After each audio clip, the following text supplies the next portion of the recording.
Tara, magsaing ng bigas. Kids, paano magsaing ng bigas? Okay. Itong cup, ilagay dito. Kaldero. Okay. Isa pa.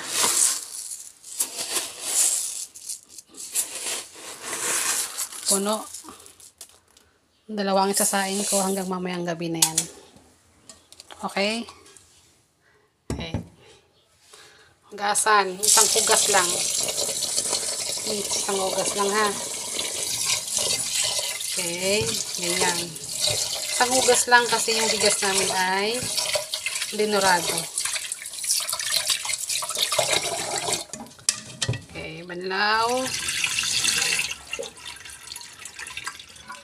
Okay. Carry na yan. Okay. Ganyan rin. Tubig. Yan. Kasi ang dinurado ay malambot. Okay. Goods. Sasalang na natin.